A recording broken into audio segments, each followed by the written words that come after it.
What's up guys? So in today's video, I'm gonna help you plan Japan.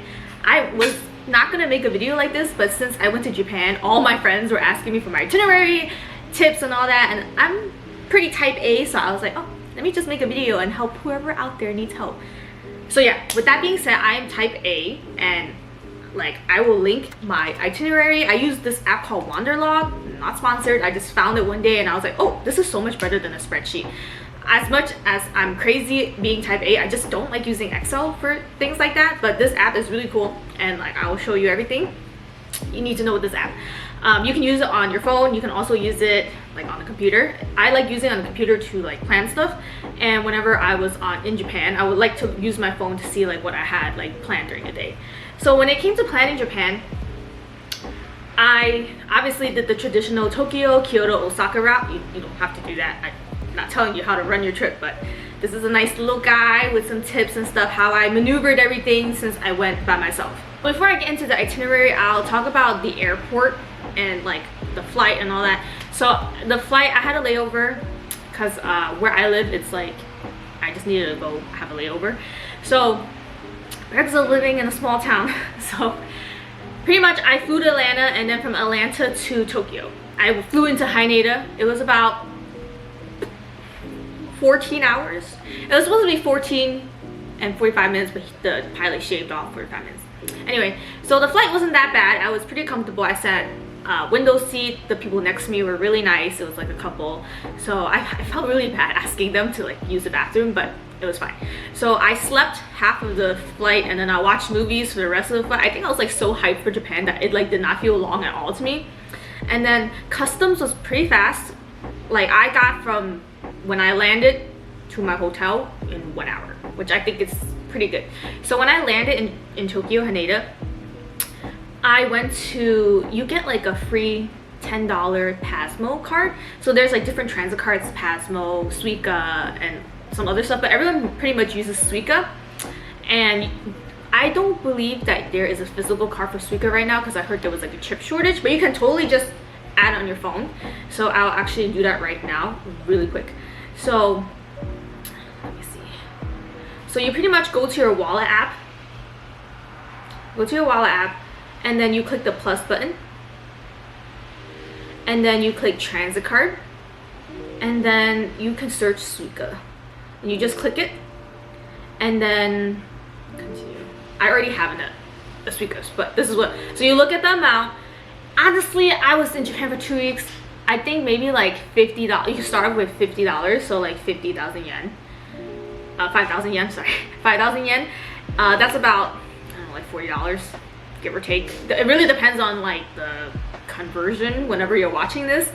So when I went to Japan, it was $1 US equals 140, 150. It was 150 to 1. So 150 yen to 1 USD. So my dad said I'm getting 50% off. I think it's like a little lower now, maybe like 145. I don't know, but you can start off with 5,000 yen, and then they charge by distance. So whenever you go from point A to point B, it charges by distance, and all you have to do is just tap your phone. You don't have to take it. No, now you don't have to have your phone like unlocked. You just tap it when you enter, and then you tap it again when you leave. It's really, really easy. So anyway, so you can totally take the train from the airport, but I went by myself and had like 2 luggages. After like a 15-hour flight travel day, I just did not feel like taking the train, and the trains in Japan are crazy. They're like sardines, okay? And it was just not, I didn't want to deal with that. I didn't want to deal with anything, so I took a taxi. 50 bucks. Okay, I know, oh my god, so expensive, but to me it wasn't expensive because I've raved a lot back in the day and I paid way more for Ubers. So I think that's pretty standard, and you live in New York City, JFK to like the city is like $75. So I budgeted for this, so I think 50 bucks was not that bad. For my phone, I use AIRALO. I think that's how you say it, AIRALO. It's an app on your phone. You can buy eSIM. The only thing with this is your phone needs to be unlocked to use an eSIM, and mine was, so it was fine. You can also do pocket Wi-Fi, but I just did not feel like charging an extra thing and like carrying it with me in my bag, so I did an eSIM. It's so easy. I think I probably use like 1 gigabyte or so a day. So I think if you buy about the 20 gigabyte one, you can always buy less and refill later, but I use Google Maps a lot, so I've used about 1 gigabyte a day, give or take. So that's what I did for eSIM, and I activated it the day before I left, and then when I landed, I turned my service back on, and it took like maybe like 10-15 minutes to kind of connect to the service in the area, but it was pretty easy, no problems. The only thing with it is I just couldn't call or send regular text messages. So I could FaceTime, I could send iMessage, but I could not send regular text messages. Like my parents were trying to text me, but like I was not getting it. So I had to use WhatsApp, but something to know. Itinerary. So we're gonna switcheroo right now. All right, so this is my itinerary. The one thing I love about this, we're gonna go to Tokyo. Oh shit, okay. Can you zoom out a little bit? Okay.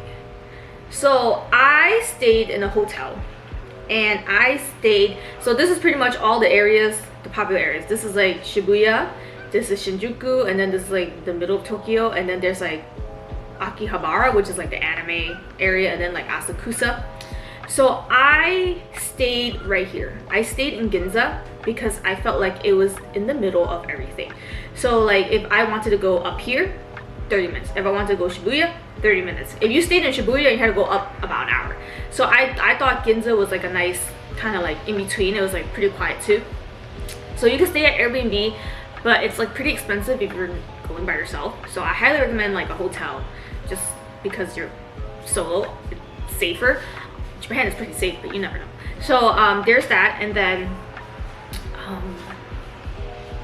you did not need, like the outlets worked just fine. I didn't need an outlet converter, and everyone was just really nice. The hotels in Japan are so tiny. I'm just telling you right now, it's so tiny. Like I literally had space for my suitcase in the hallway. Like once you open the door, there's like a little hallway and then like your bed. That's it. Like I opened my suitcase in the hallway. I cannot imagine staying, like if you go with like your boyfriend, girlfriend, whatever, I can't imagine the room you guys should upgrade to like a bigger room because there's literally no space in these hotels. They're very tiny. Just warning you. Anyway, so I really like this app because you can import all your flight and hotel information. And so right here it had my flight information right here. I don't have it yet. I had my flight information, and then I imported like all my hotels. So when you go down to the itinerary, it'll tell you like the day you're landing, and then it'll tell you like where you're staying. It's like pretty cool.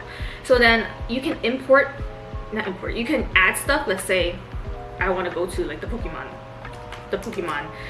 cafe. So you can just boom, and then it'll add it. And it even tells you like how far it is, like walking or like train ride or car ride back to your hotel. And then you can add notes. You can add little notes like oh, let's say buy train ticket, buy bullet train ticket, buy bullet train ticket. And then you just add a little note right there. And then you can even like move it to like so you don't forget when to buy it. And for these, when you add where you want to go, you can add a time. You can add what time you're going. You can add how much it is if it's like an attraction, which I think is really cool. And then at the very bottom, you can view the budget. So like once you import all your flights and stuff, it'll tell you how much it was, and then it could tell you how much everything is. And you can add it yourself too. Like I added the street carding by myself, so I added it. It was like $100-something, and then it'll calculate everything for you. It's like really cool. So anyway, we'll go back up. So I planned my itinerary by areas. So I planned all like the Asakusa stuff one day. I planned all the Akihabara stuff one day. I planned all the Ginza stuff. Ginza is like really shopping one day. Shibuya one day, because it's just so much easier and you save so much more time, so you don't like take the train back and forth an hour. Yes. So, and one thing I love about this Wanderlog is each day is a different color, so you can see on the itinerary like I did all the stuff, the purple one day, that's like where I'm staying, and then all the Shibuya stuff is like all this green, like green is like one day, and then all this brown is like another day. So it's so much easier for you to differentiate like, oh, what you're doing each day. And you can always like change the colors as well. Let me see if I can do it right now. Yeah, you can change the color. You can change this color, any color you want. And all these days have like, you know, you can change the color for each day.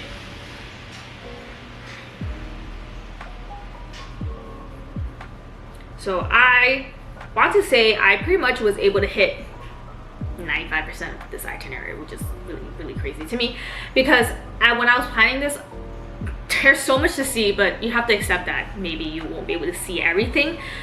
Since I was able to see so much, I didn't really eat as much as I wanted.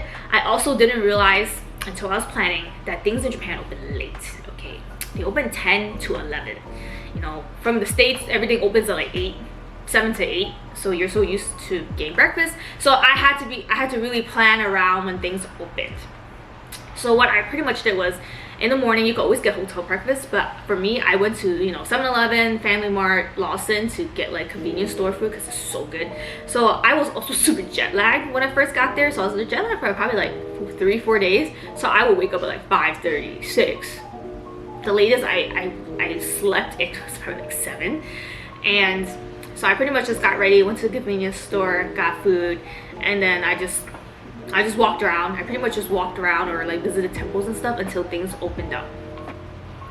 So navigating Japan is really easy, especially if you're like from New York City, because if you take the MTA, I think the transit system in Japan is way better than the MTA in New York.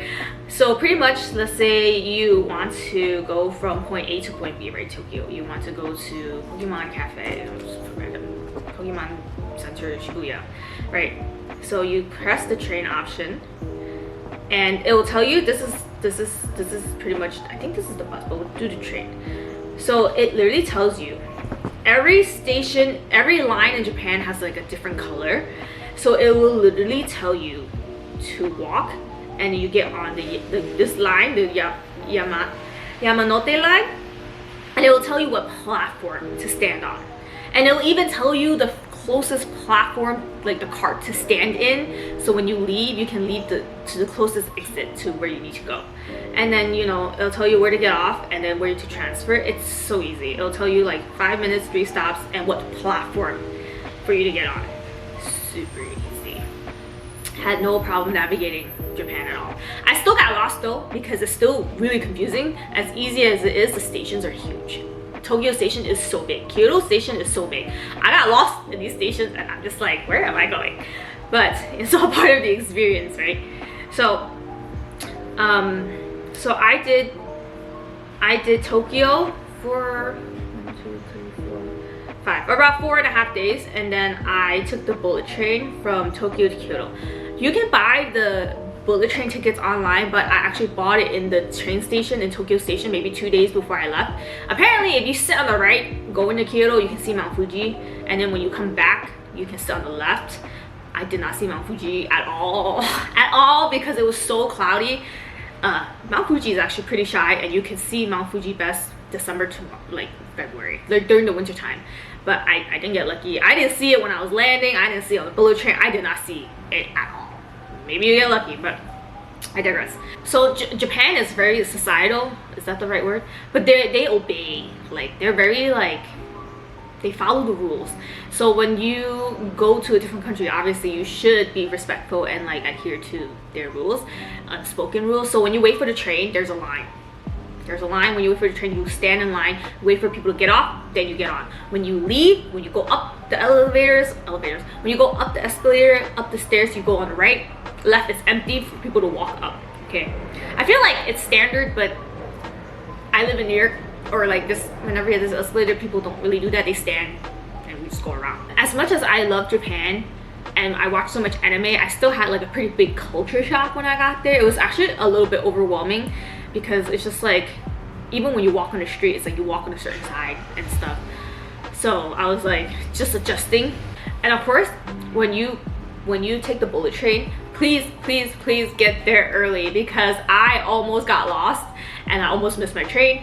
You want to go early so you can get like the full bullet train experience, because they have like a lot of restaurants and like a lot of stores in Tokyo Station. Particularly, it's literally like a whole city down there, so you have time to buy like the lunch boxes, the bento boxes, and you can just hop on the bullet train.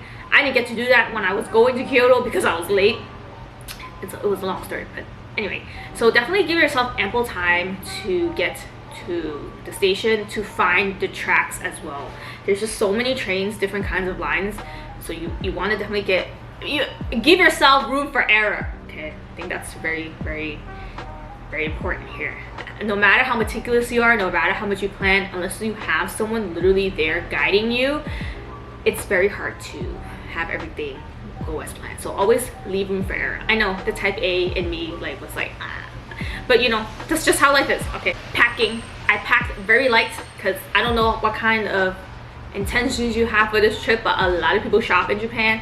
So I had a carry-on where I had my outfits, my makeup and stuff, and I had a suitcase in the suitcase, and I checked that in. It was empty. I had nothing in there, and I filled it up when I was leaving. So what I did was I pretty much did a lot of clothes shopping throughout the trip, but there's this store called Megaton Kyoto where everyone buys all their souvenirs. It's pretty much they have like everything, makeup, like home stuff, luggages, they have everything in there for cheap. So that's where pretty much everyone buys their souvenirs. I saved that for the very last day because I did not want to carry that at all. I didn't want to waste my time. So I actually went back to Tokyo the night before I left, and I picked a hotel next to Don Quixote, so I didn't have to like carry too much by myself. But there's also this thing called luggage shipping in Japan. So pretty much it's easier if you stay in a hotel because they'll do it for you, but if you stay at Airbnb, they also have like storefronts. It's called YAMATO luggage service. So you just go to the lobby, and then you tell the concierge like, hey, I want to ship my luggage, and then they'll fill out the form for you, and then you just need to show them like what hotel you're going to, and you just pay for it. I think they do it by size of the luggage, and probably like $20 or less. And when you ship your luggage, it's make sure you have like, you pack like what you need for the day, because most of the time you'll get it the next day, so you'll still need like clothes and stuff for the night of. If you ship it early enough, you might be able to get it the same day, but you have to ask. It's not very likely. So that's what I did. When I went to Kyoto, I shipped my luggage. I went to Kyoto Friday. I shipped my luggage Friday morning before I left, and I had a bag, like a backpack of like my skincare and like just an outfit for the next day. It's super fast. It's so convenient because Japan has a lot of stairs, and like I'm at this age now where I would pay for convenience, and it's not that big of an expense. So I think it's worth it. I think shipping your luggage is 100% worth it. So you don't have to worry about it. It won't get stolen, all that fun stuff. If you want to go to certain attractions like Shibuya Sky, street karting, or team planets, like, you know, the main touristy stuff, you need to know when tickets go on sale. You need to have a reminder in your calendar on when to book certain attractions, because they sell out. They sell out. I know some people like to go with the flow, but if you want to do certain things, you have to like look in advance and book. Okay, if I remember correctly, TEAMLAB was available a month before the date you want to go to, so definitely check for that. Shibuya Sky sells out so fast, particularly the nighttime and sunset. So I was not able to get sunset, so I just did nighttime. Still very pretty, but just saying. Street karting, you need international license. You need to go AAA. It's like 20 bucks. It's so easy. You just fill out a form. You don't need to do anything. They'll just stamp it, and then they'll just give you like a piece of paper. And then when you book street karting, I booked it through Facebook. I just messaged them. I sent them a picture of my international license and my passport, and they were like, cool. So they made the reservation. It was really easy. They don't use Yelp in Japan. They don't use Yelp. They use this thing called TABLELOG. So that's where I made most of my reservations, or I made reservations for certain restaurants directly on the website. So definitely when you look at reviews, when you're looking at recommendations, don't use Yelp, use TABLELOG. That's what they use. So these are just like random.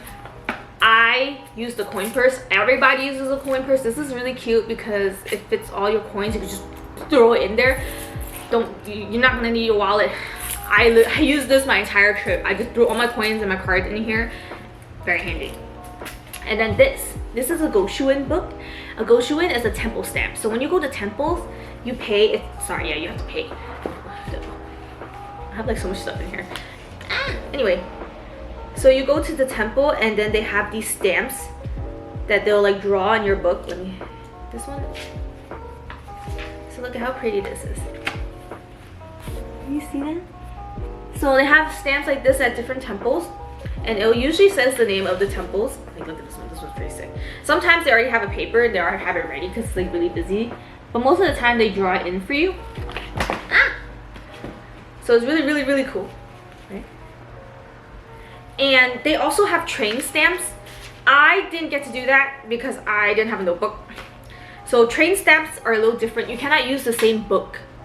This is a specific book for temple stamps, but for train stamps you can use any book. You can use like a regular Muji book or just like any book. But you cannot use the same book for both. They will yell at you. Okay. So a Goshuin, it depends. It varies from like $5 to $10. It's worth it though in my opinion. So there's that. Here's some additional tips that I got lucky with. So I brought a tote bag with me, like a foldable tote bag that I threw in my bag because you want to go shopping, you just throw in your tote bag. You just carry one big tote bag instead of like a million little bags. So I think that really saved my life. Portable, bring portable. I had 2 portables with me and I just alternated between. Saved my life. Wear comfy shoes. I just think in general, no matter how comfy your shoes are, if you're not used to walking, your feet are gonna hurt. I clocked in like 20,000 steps a day, okay? My feet hurt. I had Dr. Scholl's shoes and my feet still hurt. So you cannot escape that. I had salon pass, I got a massage. Very tired. Also, I know when it comes to trips like this, you want to make the most out of it. Like you didn't pay to come sleep, right? But definitely give yourself a day or at least half a day to like rest. Not like stay in your hotel room all day, but take it easy, you know. Don't go. You're gonna need a break. Like if you can nap during the day real quick, just stop by the hotel, you know, take a breather, do that. Highly recommend it because by the end of my trip I was exhausted. I was so tired. I was just like, I felt like a zombie. But being in Japan like kept me going. But definitely give yourself some time to rest. So when it comes to cash conversion, a lot of people have different opinions. Like go to 7-Eleven or don't get at the airport. I exchanged my cash at the airport. My rate was pretty good. I got like 148 out of 150. I thought that was pretty good. I don't even think they charged me a fee, but I can't remember. I was just like here. And then my friend went to 7-Eleven and her rate was like 145. So it was a little cheap, a little less than my rate. But I know the best, I'm trying to remember the area. In Shinjuku is where you can get the best conversion rate because they have a street that just does cash exchange. So I had a good experience at the airport.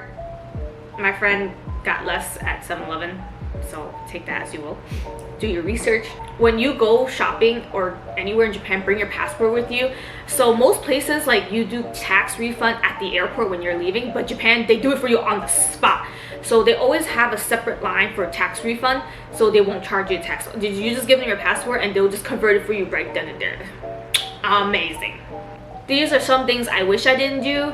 So when I was in Osaka and Kyoto are pretty close to like Kobe and like Nara Park where deers are. So what I wish I didn't do was do day trips from Osaka. I could have done without Kobe to be honest, but I figured, oh, Kobe beef, like let me try it. I could have done without that. I felt like I did a day trip to Kobe and then the next day I did a day trip to Nara. I felt like I didn't get to see much of Osaka. So I will link my whole itinerary so you need some suggestions. When it comes to, I looked at a lot of stuff on TikTok before I planned this to get like recommendations. I want to say a lot of the TikTok recommendations were pretty good. At the end of the day, it's up to what you like, your taste. There are some things I didn't get to go to because it was booked out already. But I think some people don't like TikTok recommendations. But if you can get recommendations from locals, like when you go there, great. If you can, learn some basic phrases like please, thank you, stuff like that. They get very happy. They get very excited when you try. They don't even care how bad you sound. They're just so happy that you're trying to learn their language and they'll be happy to help you.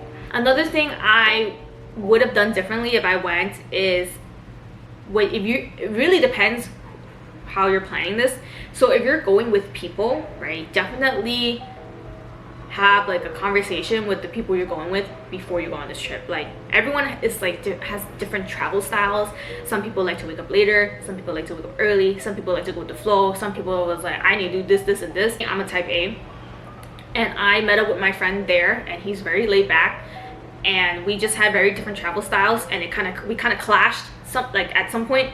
So definitely make sure you know what kind of people you're traveling with, set expectations so like you don't get disappointed.